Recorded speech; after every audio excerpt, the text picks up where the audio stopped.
नमस्कार। चलिए आज भारत की उस जबरदस्त क्लाइमेट मशीन को समझने की कोशिश करते हैं, वो ताकतें जो यहाँ के मौसम को बनाती हैं। कभी सोचा है कि भारत में एक ही वक्त पर कहीं बर्फीली चोटियां होती हैं तो कहीं तपता हुआ रेगिस्तान।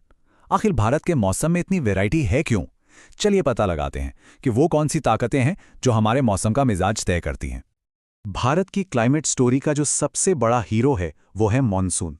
देश की लगभग 75% बारिश इन्हीं कुछ महीनों में होती है। और ये सिर्फ बारिश नहीं है, ये तो भारत की इकोनॉमी, खेती और यहाँ की संस्कृति की धड़कन है। सब कुछ इसी पर टिका है। तो इस विशाल क्लाइमेट मशीन का मेन आर्किटेक्ट कौन है? इसका जवाब है हिमालय। ये जो विशाल पर्वत श्रृंखला है, ये भारत के मौसम की कहानी लिखती कैसे है, चलिए जानते हैं। तो हिमालय का ना एक बहुत ही दिलचस्प डबल रोल है। एक तरफ तो ये एक दीवार की तरह खड़ा हो जाता है, मध्य एशिया से आने वाली बर्फीली हवाओं को रोक लेता है। इसी वजह से हमारी सर्दियां उतनी कड़ाके की नहीं होती। और दूसरी तरफ यही पहाड़ जब नमी से भरी मानसूनी हवाएं आती है ना, तो उन्हें ऊपर उठने पर मजबूर कर देता है। और नतीजा, सारी की सारी बारिश हमारे भारत पर ही होती है। अब जरा साल के पूरे चक्र को समझते हैं कि भारत में मौसमों की ये जो लय है, ये बनती कैसे है। शुरुआत करते हैं मानसून से ठीक पहले के वक्त से। सर्दियों में क्या होता है, भूमध्य सागर यानी मेडिटेरेनियन सी से वेस्टर्न डिस्टर्बेंस आते हैं।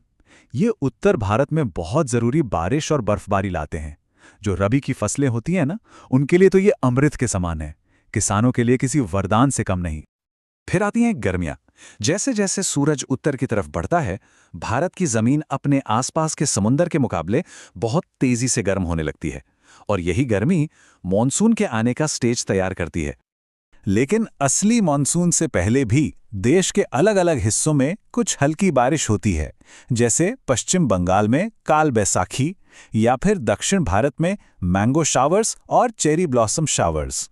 ये सिर्फ बौछारें नहीं है, ये तो लोकल त्योहारों और उम्मीदों का संकेत हैं। और अब बात करते हैं मेन इवेंट की, मॉनसून। तो चलिए इस जबरदस्त मौसमी इंजन के एक एक पुर्जे को खोलकर देखते हैं। जरा इस एक आंकड़े पर गौर कीजिए, 75%। भारत की साल भर की कुल बारिश का 3/4 हिस्सा सिर्फ 4 मानसूनी महीनों में होता है। सोचिए अगर ये बारिश ना हो तो क्या होगा। बस यही है मानसून की असली अहमियत। तो सवाल ये है कि ये सब होता कैसे है। देखिए, प्रोसेस बड़ा सिंपल है। सबसे पहले हमारी जमीन तेजी से गर्म होती है, जिससे यहाँ एक बहुत बड़ा लो प्रेशर एरिया यानी कम दबाव का क्षेत्र बन जाता है। ठीक इसी वक्त ITCZ, ये हवाओं के मिलने की एक बेल्ट है, ये भी खिसककर भारत के ऊपर आ जाती है। अब ये जो लो प्रेशर एरिया है ना, ये एक चुंबक की तरह काम करता है और समुद्र से नमी वाली हवाओं को अपनी तरफ खींच लेता है। और बस हो गई बारिश शुरू। तो गर्मियों में ये जो ITCZ है, ये कम दबाव वाली पट्टी, ये उत्तर की ओर खिसककर सीधे भारतीय उपमहाद्वीप पर आ जाती है। आप कह सकते हैं कि ये मॉनसून के लिए एक बड़े से ऑन बटन की तरह काम करता है। और इस खेल में एक और बड़ा प्लेयर है, तिब्बती पठार। जब ये पठार तपता है तो ये ऊपर आसमान में बहने वाली एक तेज हवा, जिसे जेट स्ट्रीम कहते हैं, उसे और मजबूत कर देता है। और ये जेट स्ट्रीम मॉनसूनी हवाओं को भारत की ओर खींचने में और भी ज्यादा मदद करती है। देखा, सब कुछ एक दूसरे से कैसे जुड़ा है। लेकिन रुकिए, कहानी सिर्फ भारत तक ही सीमित नहीं है। अब हम देखेंगे कि कैसे हजारों मील दूर होने वाली चीजें भी भारतीय मॉनसून की डोर खींचती हैं। इसमें 2 बड़े नाम हैं, एल नीनो और ला नीना।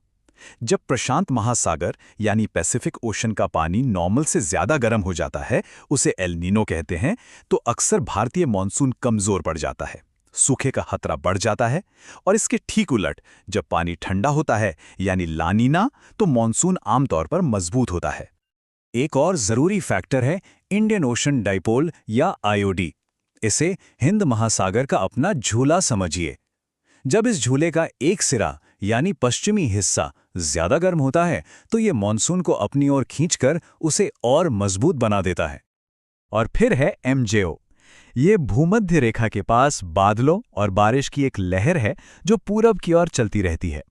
आपने देखा होगा ना कि कभी-कभी मॉनसून में कई दिनों तक लगातार बारिश होती है और फिर अचानक कुछ हफ्तों का ब्रेक लग जाता है। तो मॉनसून के इन एक्टिव और ब्रेक फेज को कंट्रोल करने में MJO का बड़ा हाथ होता है। लेकिन अब हम सब एक नई सच्चाई का सामना कर रहे हैं, क्लाइमेट चेंज और बढ़ता शहरीकरण। ये दोनों चीजें भारत के मौसम के पूरे सिस्टम पर जबरदस्त दबाव डाल रही हैं। अगर हम इतिहास देखें तो बंगाल की खाड़ी हमेशा से चक्रवातों का गढ़ रही है। अरब सागर के मुकाबले वहां 4 गुना ज्यादा चक्रवात आते थे। लेकिन अब क्लाइमेट चेंज की वजह से अरब सागर भी तेजी से गर्म हो रहा है और नतीजा, वहां भी अब ज्यादा खतरनाक और लगातार चक्रवात बन रहे हैं। यहाँ एक बात समझना बहुत जरूरी है। एक्सपर्ट्स कहते हैं कि भविष्य में चक्रवातों की संख्या भले ही ना बढ़े, लेकिन उनकी तीव्रता, उनकी ताकत जरूर बढ़ेगी। इसका मतलब यह है कि आने वाले तूफान शायद कम हो, लेकिन जब वो आएंगे तो पहले से कहीं ज्यादा तबाही मचाएंगे। शहरों की अपनी एक अलग ही समस्या है, urban heat island effect. Concrete, सड़कें और हरियाली की कमी, इन सब की वजह से हमारे शहर अपने आसपास के गांवों के मुकाबले गर्मी के टापू बन गए हैं, जो कहीं ज्यादा गर्म रहते हैं।